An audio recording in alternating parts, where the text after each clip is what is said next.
Hello guys, welcome to another cheating story. We've got some really exciting cheating story. Watch until the end, you'll be shocked as the last bit will blow your mind. I met my future wife about a decade ago through an online book club. Nothing about her existed in my mind at the time except for the books she was reading. Her cancer had spread to 4 different organs, and I learned she was undergoing chemo and radiation treatment.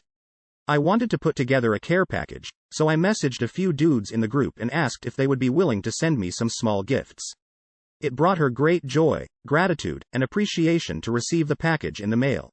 A friendship initiated via private messages led to a long-distance relationship between us. Every time she went in for chemo, I would send her a letter and a small gift, which she would open afterward. I did this until she went into remission. It was 1,000 miles between us. After much wrangling, we both finally decided to fly to see one another. Soon after, she uprooted and settled in my state. We started house hunting in 2015, got engaged that year, and tied the knot the following year. It appeared to be a perfect union at first glance. In our first 6 years of marriage, we argued a total of once. She got the job of her dreams because of the money I was making, and she still has it. No children meant less financial stress, and both of us working full-time meant less time spent caring for anyone else's children, so our marriage was relatively stress-free. We were able to settle any disputes we had within a few hours. It was suggested that I elaborate. We decided to sell her house in 2020 and relocate 1,000 miles away to be closer to her relatives. Due to persistent bleeding, she underwent a hysterectomy in May of 2021. Her hemoglobin level was so low that she needed 2 blood transfusions before surgery. I agreed with her completely. There was a 12-week period of rest and recovery between her surgeries. To be with her, I missed work for 6 weeks. Even though the doctor gave her the all-clear to return to work in 6 weeks, I insisted that she take the full 12. She flew out of state to visit a female coworker and friend after I returned to work a week earlier than she was supposed to. She had SXX with another man, with whom she had been having an emotional affair for months, while she was there. Whether he or I was her first SXX partner after surgery is unknown to me. He was aware of the fact that she was already taken. How I discovered the cheating was completely by accident. Last weekend she was out of town for a conference. A couple of things which in retrospect had no direct relation to the affair occurred. That gave me a bad feeling in the gut, and I went through her computer for the first time in her marriage. I saw the explicit texts and photos. I picked her up at the airport over to our house, parked in the driveway, turned to her and said, "Look at me. I know everything. I know that you've been cheating on me. I have seen the photos and text messages. Here's what's going to happen. You're going to go inside and grab your essentials. You can go stay with your parents or friends. The next time you will hear from me will be through my divorce lawyer." She did not deny anything. As she was walking through the house to pick up her belongings, I was walking behind her because it felt like a stranger was walking in my house and going through our belongings. I never raised my voice or my hand at her. Just like during our 6 years of marriage, during the entire process. After she left, I turned on the alarm system and stacked chairs against the front door. I was afraid that she'd come back if I fell asleep. I felt like an intruder was breaking into my house. I slept for a total of 50 minutes during the last 24 hours after she left. My intention was to call a divorce lawyer. The next day I could not get a day off from my work. I texted her to come to the house. The title is in both of our names, so I was not legally allowed to kick her out before I left for work. I wanted to make sure that she was not going to do anything crazy in the house alone. We agreed to talk after I returned from work. We talked for 2 days in a row. There was a lot of crying from both of us. What looked like a great marriage on the surface was marred by the lack of communication for 6 years from both of us. We both avoided conflict and instead chose to bottle in our feelings. We learned more about each other in the 2 days than we did. Over the course of the entire marriage, every single issue could have been resolved if one of us put in a little bit more effort. While we shared some common interests, we could not relate to the interests which were most important to each one of us. On the first day, I blamed her entirely. On the following day I started to blame myself for not being an attentive husband. After working from home all day, all she wanted to do was talk to me after I came home from work. I just wanted peace and silence. After slaving away for 12 hours, she wanted to talk about social and personal issues which were important to her, but I did not even offer a listening ear because I could not relate to her experience. This is just a couple examples. There are dozens of others, and I don't claim to have been a perfect husband. I have my faults, but I genuinely tried to make her happy at least as much, and in ways I found her at the lowest point in her life: abusive previous marriage, cancer, sexual assault, anxiety, depression, seizures, and future alcohol abuse, excluding the affair. We will be getting divorced at the highest point in her life. She is in cancer remission, abstinent from alcohol for 1.5 years, no seizures for 3.5 years. Her anxiety, depression are better controlled, has a great group of friends and family who live close by, and I'm at my lowest point now. I uprooted my life for her after the move and have no local support. I haven't told my parents because they will be devastated. I'm afraid that the news will send both of them to the hospital because they loved her so much. We are currently living as roommates and friends in our house. We have agreed to make the divorce in transition as smooth as possible for both of us, even if it takes months.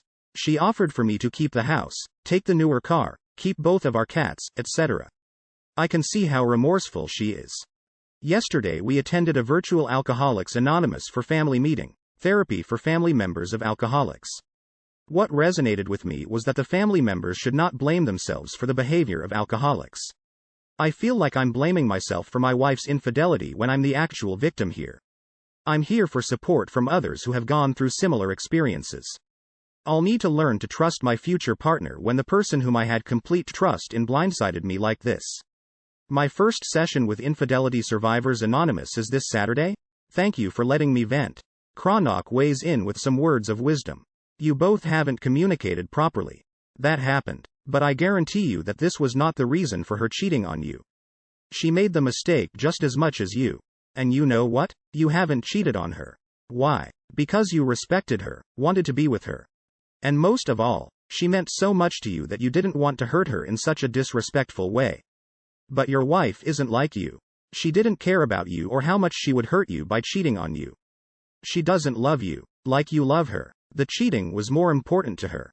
Her cheating didn't happen because of attention issues or because you haven't communicated properly. It only happened because she wanted to cheat on you. That is the only reason she made a decision. That cheating on you is more important for her than your marriage and stuck to that decision. Nothing of that all is on you. You and her had options. And while you made the choice to cherish her, even though the marriage wasn't perfect, she made the choice to cheat. This is all about decision making, nothing else. Please stay away from alcohol and drugs. They won't help you. Go to a doctor and get tested for STDs, better safe than sorry. Ask her to leave the house and stay somewhere else since you need time on your own to process what she did and to start leaving her behind. Ignore all her attempts to speak with you unless it is about splitting up the assets. You need to distance yourself physically and emotionally away from her as much as possible. Ask her to only communicate with you by mail. The less contact you have with her, the better you can start to leave her behind. Talk to someone you trust, a dear friend or someone else, and ask them for support. Meet with a lawyer as soon as you can. Prepare your exit strategy. You are worth so much more than to be treated this way. She doesn't deserve it to have such a great partner like you in her life. Edit regarding what you wrote, where you both are in life right now. She may be at her highest point right now, but from now on her next downfall will begin. The only way for her forward will be downwards. She will probably start to drink again and get into the next abusive or codependent relationship latest in a year. She will realize that she lost the best thing that ever happened to her. You on the other hand are at the lowest right now, hurt and betrayed. But from here on forward you will get better. Your only way forward will be upwards, and if you take good care of yourself right now, then you will realize soon that you are doing so much better. But without a wife by your side to treat you like she did. The appy responds, thank you.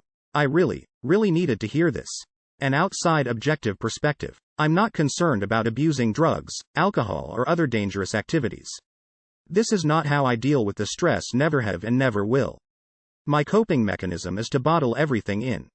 But I realized that this is beyond what I'm capable of handling on my own. Just posting about it is already outside of my comfort zone, as is participating in online group therapy. Coincidentally, I got tested a week ago for STDs for an unrelated issue and it came back negative. She got tested yesterday. War Ligon says you are both in the same non-communicative marriage, but you did not cheat. That's all down to her.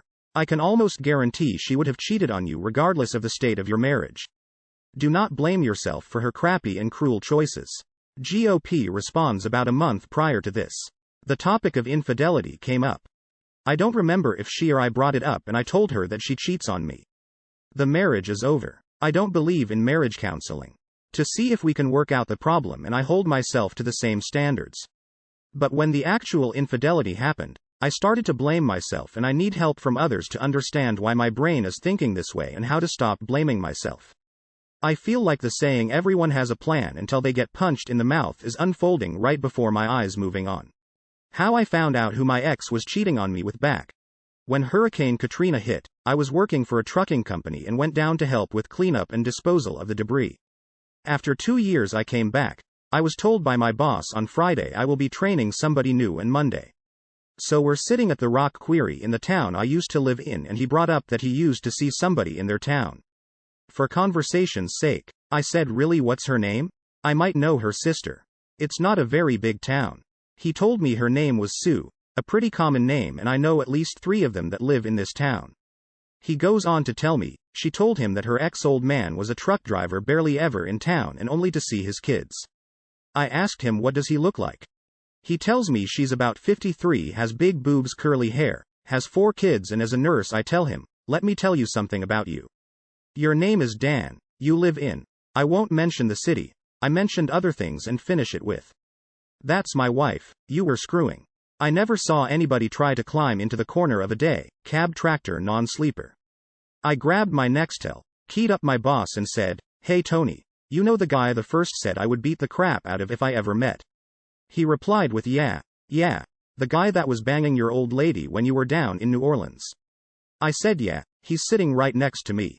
He replies with, next truck over. I say, no passenger seat, and I say, it's 25 miles, a short way back to the yard. You better start talking or you better start walking. Turns out my ex told him we were already divorced. She found him on a single-parent dating site, and no surprise to me, she turned out to be a total psycho, texting him 30+ times a day, even going so far as having his home phone turned on. There's much more to this than that. I won't get into it now. You've heard the expression small world, you don't know the half of it.